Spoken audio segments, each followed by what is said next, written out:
Throne and Liberty, arguably one of the next big MMORPGs, but at the same time, there is a lot of talk about how it's pay to win and whatnot, and it's definitely visible. Throne and Liberty is arguably the biggest upcoming MMORPG release of the year and will be available to play on Steam, Xbox and PlayStation on September 17th, 2024. If you haven't heard of Throne and Liberty before, this is a free-to-play fantasy MMORPG developed by NCSoft, with its Western publisher being Amazon Game Studios. Effectively, it's Guild Wars, but if Guild Wars had a better skill system, there's more skills, you get to choose more, and you're not stuck with one item from the start of the game. It's so much honestly better. In a way, you can just look at Throne and Liberty as Guild Wars 2, which is amazing. Well, actually, Guild Wars 3, I guess, in this sense. But you get the point. This is a game that's attempting to be the modern spiritual successor to Lineage 2, which means, yes, a heavy emphasis on large-scale PvP. I know you're thinking about clicking off this video right now, don't do it. I know the words Korean MMO, Amazon Game Studios and PvP all mentioned together in a short space of time sounds bad, but honestly, PvP nowadays just sounds not that appealing anymore. I'm 30, as you, I try to avoid PvP. But the big and good thing about Throne and Liberty is I have absolutely no doubt that people are going to find ways to completely ignore PvP and play the game properly. And that's going to be great, because I don't want to deal with PvP currently, at least. But let's be honest, almost all MMOs nowadays are bad, but we still play them anyway. Let's just try to figure out how bad, because if it's only slightly bad, then the game could still be fun, thanks to the euphoric feeling of new MMO dopamine. Throne and Liberty is set in a vast, fully open world that emphasises exploration through various ways of traversing the terrain via shapeshifting. The combat is tab targeting, and the battlefields are dynamic, influenced by real-time changes in weather, time of day. Remember that point where we got to the situation where anything tab targeting is bad, and then we came back to tab targeting because it's simply the best way that we can currently play MMORPGs? Yeah, I remember. I was one of those people who said, wait, tab targeting is decent, it's fine, what's the problem with it? Not everything needs to be action combat orientated, stop. Day and player interactions. The game offers a decent variety of both PvE and PvP content. On the PvE side of things, you've got challenging dungeons, open world bosses, dynamic events and instanced solo boss challenges, as well as questing, professions, achievement hunting, and all the usual jazz you'd expect from an MMO.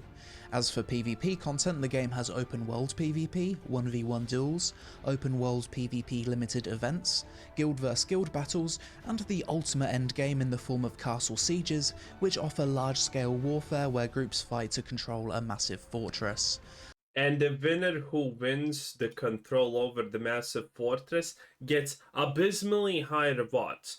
And this is gonna be the big incentive for paying to winning. PvP, because PvP is going to be the ultimate reward at the end of the day, and, well, people who do not pay to win are not going to be able to compete in PvP. That's just going to be the reality, and this is going to be a huge downside for the game, obviously, because imagine you're doing your stuff, and then some guy comes along who just pretty much uses 2 skills against you, and you can't win against him. He's an idiot. He doesn't know what he's doing. You're clearly outplaying him, but he has spent $100 in the cash shop, so you have absolutely no chance against him. That is gonna be the big downfall of Throne and Liberty. And, well, if all your pay to win is involving PvP, then you need to push normal people in PvP. And no one's going to want to pay to win in PvP unless the whales actually get fed properly. So this game needs to create a system that's going to get normal non-pay to win players to just get farmed by whales, which is obviously not going to be the thing that people want to do. And I want to see how this game overcomes that. fight to control a massive fortress. I had the chance to check out Throne and Liberty for its Korean release, and I very quickly had strong opinions about the game. My first impressions vid is definitely worth a watch if you haven't seen it already, but in this video we'll take a deep dive into the game and ultimately try to answer the question, will Throne and Liberty be a success or failure? But first, today's sponsor, the Elder Scrolls Online Gold Road. ESO Oh man, the Elder Scrolls Online sponsoring a video. That is just absolute sadness, not gonna lie. Elder Scrolls Online, trash. Even Elder Scrolls players know it's trash. Korean release. Throne and Liberty's Korean release was bumpy to say the least. It was received so poorly by their domestic player base that the NCSoft stock price plummeted by 12% on the day of release. Jesus. And this is what some players and the press had to say about the game. That's so I myself have insomnia. I just played the TL quest for 10 minutes and fell asleep. NC is a game company that selects good games, right? LOL. They only make this because pigs and dogs play it LOL. Aside from the fact that there are individual differences in graphics, gameplay, etc. When you first look at it, it smells like a mobile game. I think it will come out on mobile next year. Haha. When I first started it, I went to town and saw that the computer was screaming. The controls were so weird, and the characters were intermittent, so I immediately deleted it. So yeah, not off to a good start, but what's with the overly negative reaction towards the game? Is it genuinely bad, or is there more to it? If a reaction to a game is this obviously negative, then it's very rare that people get this so wrong.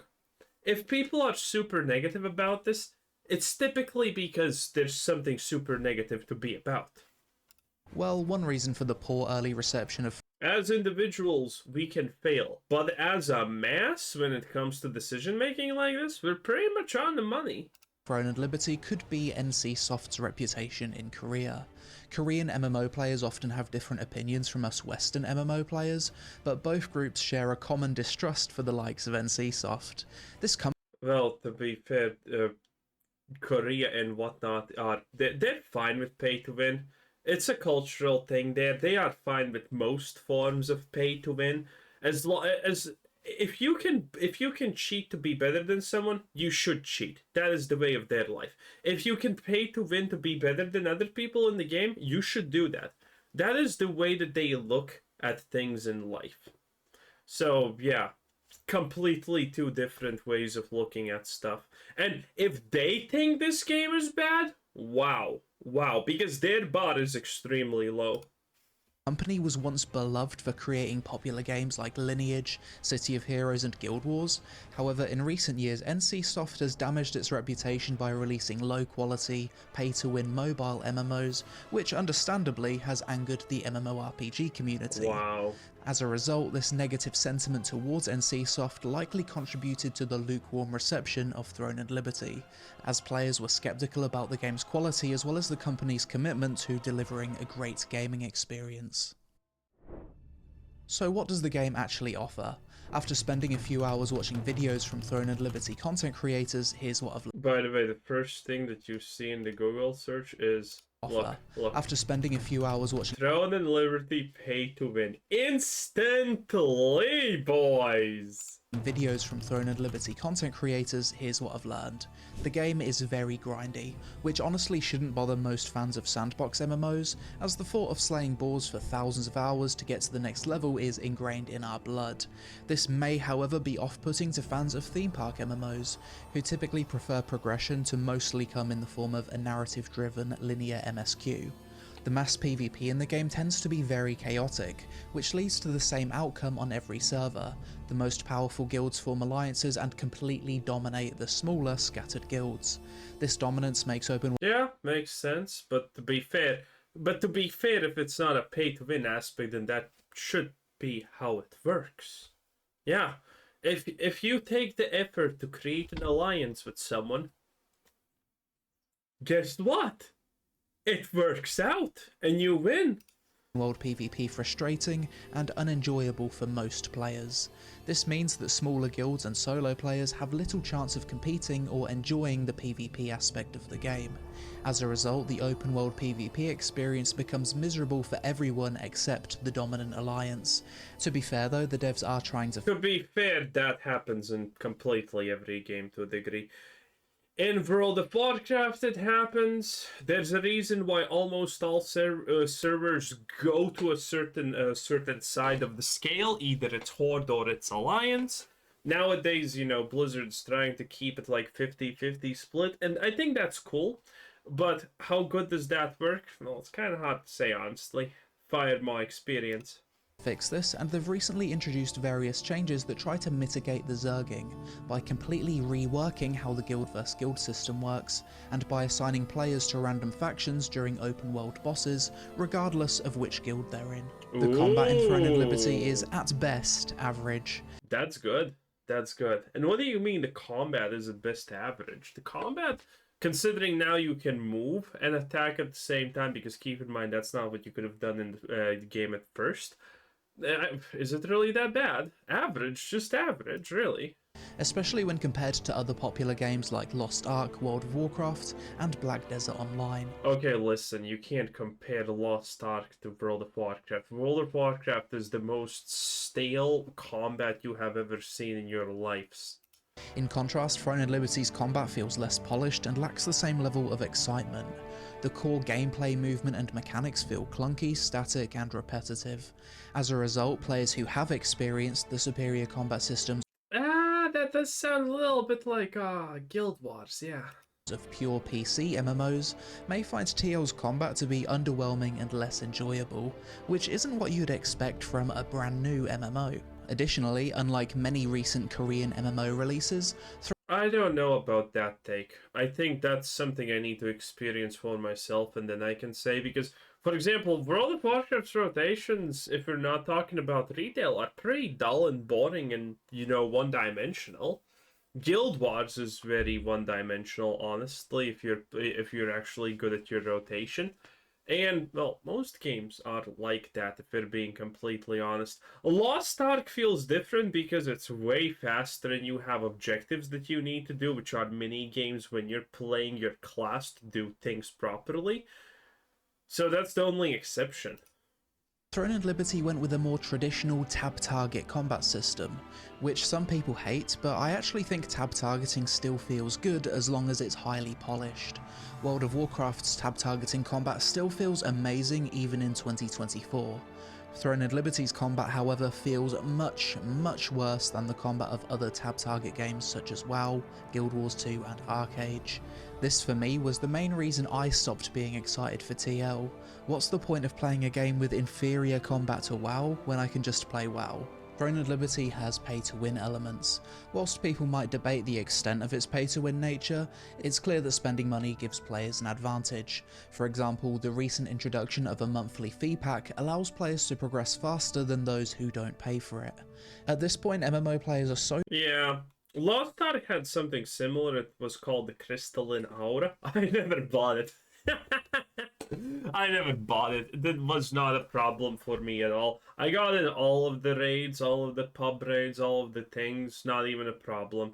So used to Korean devs slowly... But this one in Throne and Liberty is actually pay to win, which is obviously a problem. Dialing up a game's monetization from slightly pay to win at the start to giga pay to win a year later, that people just don't trust these companies anymore. Throne and Liberty already suffers from a significant botting problem, which is made even worse by the autoplay mechanics that were initially part of the game, and this issue is likely to become much worse on the North American and European... Oh, this is just beautiful.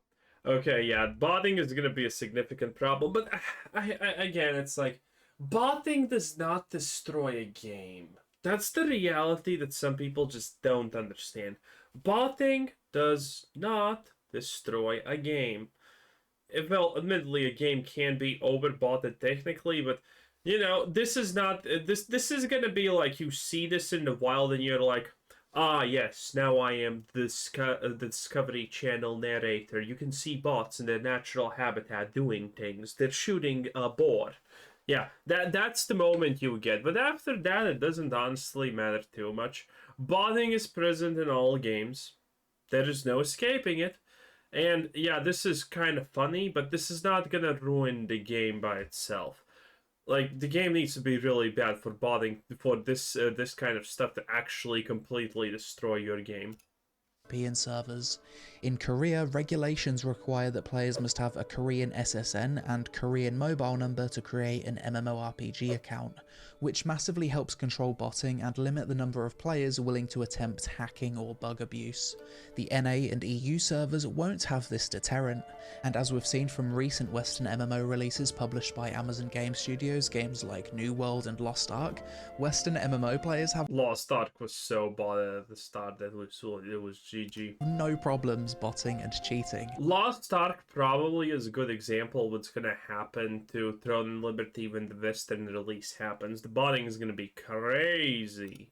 In fact, there's quite a large financial incentive to do it when you consider how much money gold farmers can make.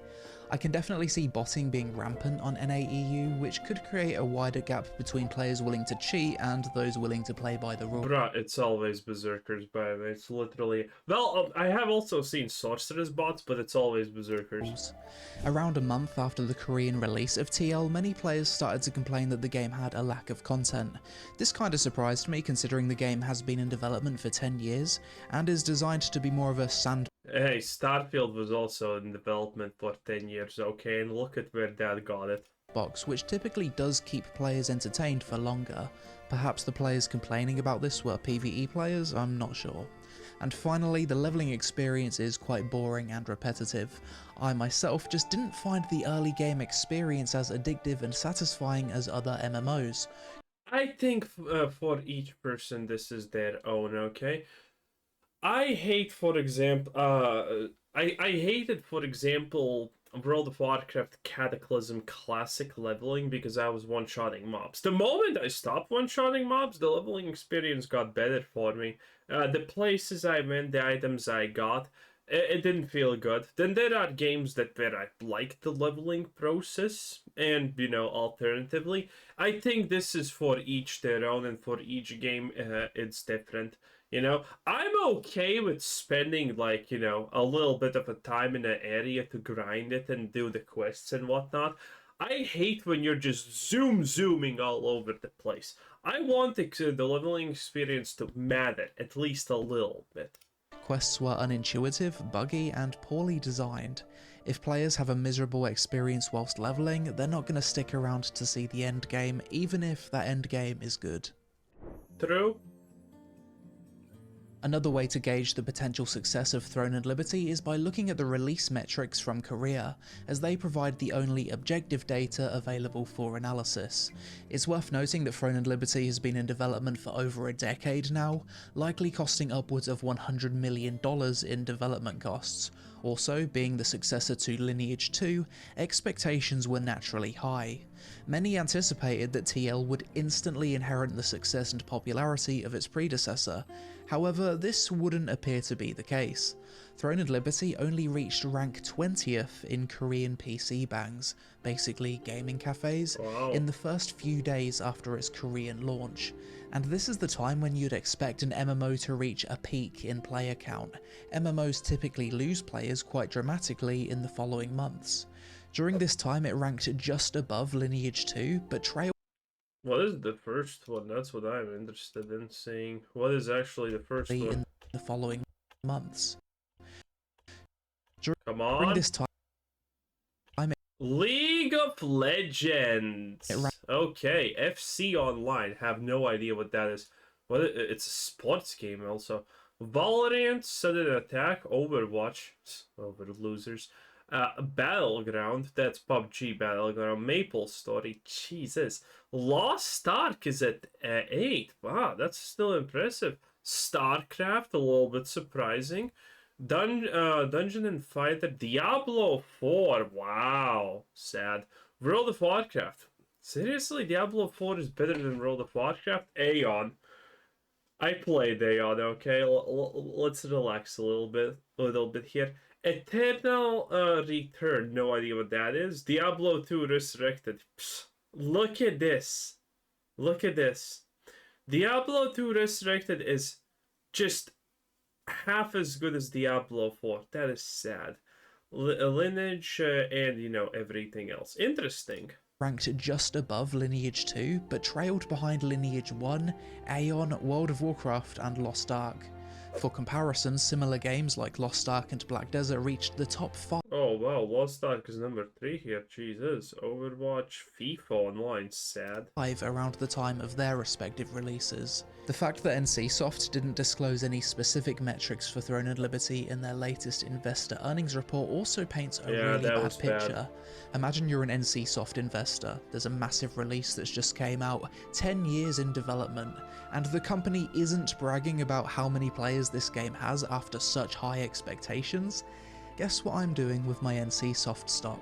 Dump it. NCSoft did however make a statement regarding the game's reception in If the bogs say, you do. Korea. They mentioned that many users criticised Throne and Liberty for being a typical NCSoft game. Interestingly, they also noted that the feedback from global users during closed beta tests and technical tests didn't align with the criticisms typically seen in Korea. This discrepancy in feedback could suggest that the game may have a different reception among international players compared to Korean players, but maybe that's just cope from NCSoft. Who knows? Who knows? A few months after Maybe? I first played TL, I felt a bit puzzled by the lack of buzz surrounding the game. Curious, I checked into various Korean streaming platforms and message boards to gauge the community's response. To my surprise, considering it was a fresh release, I encountered somewhat of a desolate landscape. On Twitch, the game was virtually non-existent, which could be attributed to the platform withdrawing from Korea. However, even on Yeah, Africa probably. TV, Korean's main streaming provider, the scene was rather quiet. The game's message boards were also filled with doomers. It seemed like there was a prevailing sense of skepticism and disappointment among players. Typically, newly released MMORPGs enjoy a much longer honeymoon phase before players begin to lose interest. However, Throne and Liberty appeared to be struggling right out of the gate.